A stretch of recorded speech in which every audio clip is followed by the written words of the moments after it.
The helicopter never came back. That's how it started. Not with a body, not with a crash site, not with closure, just silence. Days of silence that stretched into weeks, into the kind of waiting that hollows you out from the inside. Jock Ewing had gone to South America on business. Oil exploration, the kind of deal he'd been making his whole life. He'd kissed Miss Ellie goodbye, told his sons he'd be back in a week, climbed into that helicopter like he'd done 100 times before. Then nothing. The calls came first. Concerned business partners, government officials, search and rescue teams. The helicopter had gone down somewhere over the Andes. Weather conditions were bad. Visibility poor. They were looking. They'd keep looking. But they never found him. JR stood in the study at South Fork.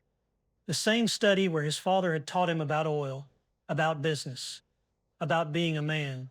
The desk still had Jock's reading glasses on it, his coffee cup, a pen he'd been using to sign papers the morning he left. Everything waiting for a man who wasn't coming home. We have to accept it, Bobby said quietly. He's gone. JR didn't turn around, kept staring out the window at the ranch, at the land Jock had built into an empire. They haven't found a body. They're not going to.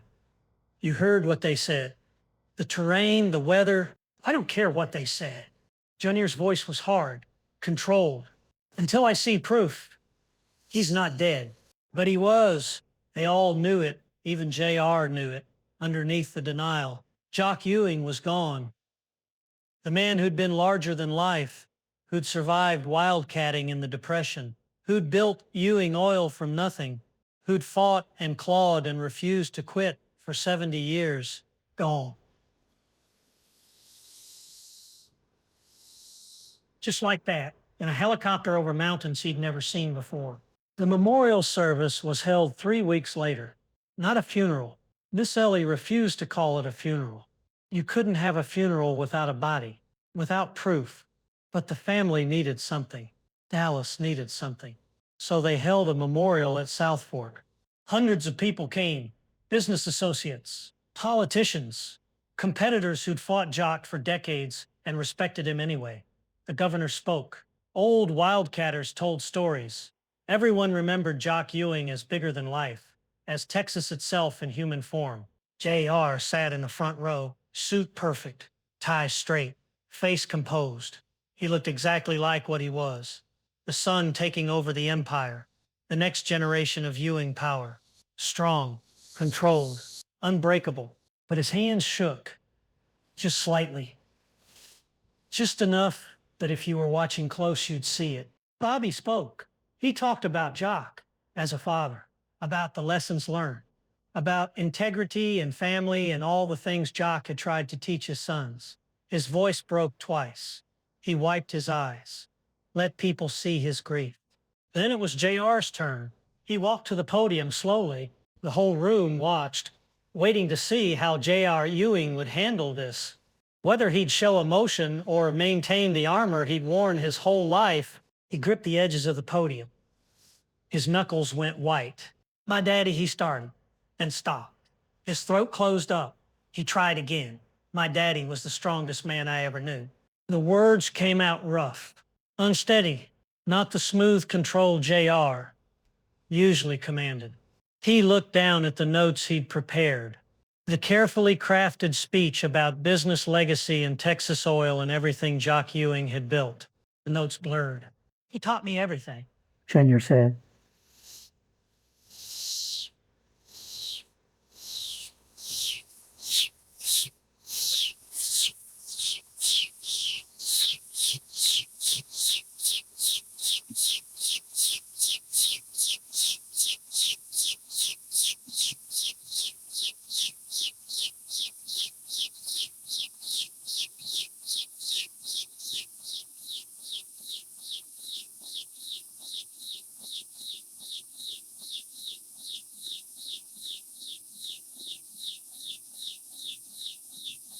He stopped, couldn't continue. The room was completely silent. Every eye on him, watching J.R. Ewing, the man who never broke, breaking. "I'm sorry," he said. "I can't." He stepped away from the podium, walked quickly toward the house, Bobby started to follow, but Miss Ellie stopped him, put a hand on his arm. Let JR go. He made it to his father's study before he fell apart, closed the door, locked it. Then he stood there in the middle of the room, surrounded by everything that was Jock. The smell of his cigars, his books, his photographs. The man was everywhere except where he needed to be, alive. JR's face crumpled. His shoulders shook. He sank into Jock's leather chair and put his head in his hands and cried. Not the calculated tears of manipulation, not the performance he'd used to get what he wanted from someone. Real tears. The kind that hurt coming out. The kind that come from a place so deep you didn't know it existed until something tears it open. Larry Hagman later said that scene wasn't in the script. Not like that. He was supposed to show emotion, supposed to let the audience see JR vulnerable. But what happened was real. In that moment, he wasn't playing J.R. Ewing mourning Jock. He was Larry Hagman remembering his own father, feeling his own losses, every grief he'd ever buried coming up all at once. The camera caught it all, the way his face collapsed, the tears running down his cheeks, the sound of a man crying like a child. It was raw and ugly and beautiful. It was the moment J.R. Ewing stopped being a character and became human. Because Jock wasn't just his father. Jock was his measuring stick. Everything JR did was to prove himself to that man. Every deal, every victory, every ruthless decision. He was trying to be what Jock was, trying to earn something he never quite got. Approval. Jock loved his sons, all of them. But he and JR had always had a complicated relationship. JR was like him in ways that made Jock uncomfortable. The ruthlessness, the willingness to cross lines, the hunger that never got satisfied. Jock saw himself in JR and didn't always like what he saw. So he pushed back, challenged him, told him when he went too far, made him work for every ounce of respect. And JR had spent his whole life trying to be the son Jock wanted while also being the man he needed to be to survive. Now Jock was gone. And JR would never know if he'd done enough, if he'd finally proven himself, if his father had died proud of him or disappointed. The not knowing was worse than the loss. He sat in that chair for an hour and stopped meaning anything. Outside, the memorial continued. People ate, told stories, celebrated Jock's life the way Texans do, with laughter and whiskey and memories that got bigger with each telling. Inside, JR came apart. Eventually, Bobby came looking for him, knocked on the door, got no answer, tried the handle, found it locked. JR, he called. Let me in. Silence. JR, please. More silence. Then the sound of the lock clicking. The door opened. JR stood there, face red and swollen, eyes raw. He looked 10 years older than he had that morning. He's really gone, Junior said. Not a question. A fact he was finally accepting. Yeah, Bobby said, he is. I never got to. Junior stopped, shook his head. There were things I needed to say. He knew. You don't know that. I do. Bobby stepped into the study, put a hand on his brother's shoulder. He knew you loved him. He knew you were trying. He knew. JR pulled away, walked to the window, looked out at South Fork. I spent my whole life trying to be him, trying to build what he built, do what he did. And now I'll never know if I measured up. You're not supposed to be him, Bobby said. You're supposed to be you. That was never good enough. The words hung there, true and terrible. JR had built an empire on never being good enough, on always needing more.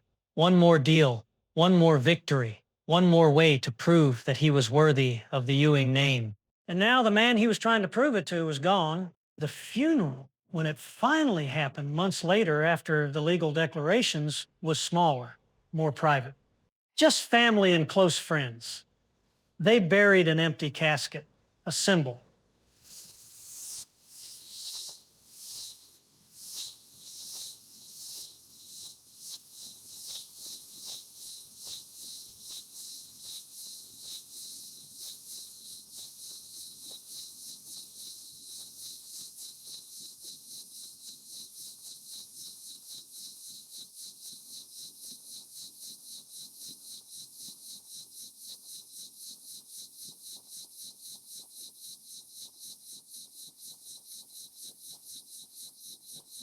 returned to the earth in a place as wild and untamed as he'd been. JR stood at the grave, dry-eyed this time, all cried out. He'd done his mourning in private. Now was for appearances, for showing Dallas that Ewing oil was strong, that the transition of power was smooth, that J.R. Ewing was ready to lead. But he wasn't ready. Not really. He was 39 years old and suddenly orphaned. His mother was there, yes. But Miss Ellie's grief was different, quieter. She'd lost her husband, her partner, but she'd had a full life with him, decades of marriage, memories that sustained her. J.R. felt cheated, like his father had left too soon, before they could finish whatever it was they'd been working toward their whole lives. Before they could have one conversation where Jock looked at him and said without reservation or qualification that he was proud. That moment would never come now. The days after were strange. Empty. JR went to the office, ran Ewing Oil the way his father would have, made deals, crushed competitors, built the empire bigger, but it felt hollow, like he was performing for an audience that had left the theater. He'd catch himself sometimes, reaching for the phone to call Jock about a deal, walking into the study, expecting to find him there. Hearing footsteps and thinking just for a second that his father had come home. Then reality would crash back. The empty chair, the silent phone, the absence that filled every room. Miss Ellie worried about him, watched him work himself to exhaustion, buried himself in business the way some people buried themselves in drink. You need to grieve, she told him. I did grieve, he replied. No, you cried. That's not the same thing. But JR didn't know how to grieve properly, didn't know how to process loss like normal people. So he did what he always did, turned it into fuel, made it useful, let the anger and the pain drive him to work harder, win more, prove to a dead man that he'd been worth believing in. Larry Hagman said afterward that playing those scenes changed something in him, made him think about his own father, his own need for approval that never quite got satisfied. The scene where JR broke down wasn't acting, it was therapy, a chance to cry for things he'd never cried about before. That's what made it so powerful. The audience could tell it was real, could see past the character to the man underneath. For once, J.R. Ewing wasn't scheming or manipulating or playing an angle. He was just a son who'd lost his father, who'd tried his whole life to be good enough and would never know if he'd succeeded. The episode aired on a Friday night. By Monday morning, everyone was talking about it, not about the plot, about Larry Hagman's performance, about that moment when J.R. Ewing's face crumpled and the tears came, about how you could see his heart breaking in real time. Critics who'd spent years dismissing Dallas as a soap opera suddenly found something real to hold on to. This wasn't melodrama, this was grief, honest and raw and human. Letters poured in from people who'd lost parents, who understood that particular pain, who saw themselves in JR's breakdown and felt less alone. The show that was famous for schemes and backstabbing and oil deals had accidentally created something profound, a moment of truth in the middle of fiction. Jim Davis, the actor who played Jock, had died in real life, cancer. The producers had to write the character out. They chose to do it with the helicopter crash rather than show Jock dying of illness. Let him go out the way he'd lived, bold and adventurous, refusing to be diminished. But it meant the cast was really grieving, really saying goodbye to someone they'd worked with for years. So when JR broke down on screen, it wasn't just JR mourning Jock. It was Larry Hagman mourning Jim Davis, Patrick Duffy mourning his TV father, the whole cast processing a real loss through the framework of fiction. That's why it worked. That's why it hurt. Because it was true. JR never fully recovered. The character, not the actor. Something shifted after Jock died. He was harder, more ruthless, like he'd lost the last person whose opinion mattered enough to make him hesitate. The last voice that could make him question whether the cost was worth it. Without Jock, there was no ceiling, no limit, no final authority to answer to. It made him more dangerous, more successful, and somehow more tragic. because success without someone to share it with is just accumulation, numbers on a page. Victory without meaning. JR would stand in his father's study sometimes.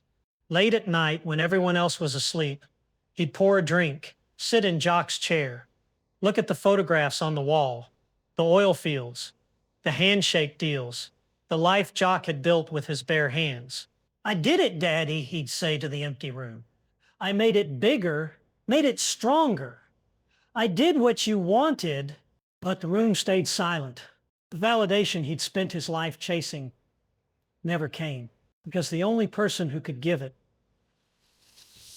was gone. Somewhere in the Andes, returned to the earth, beyond reach, all that was left was the work, the deals, the empire, and a son who'd finally learned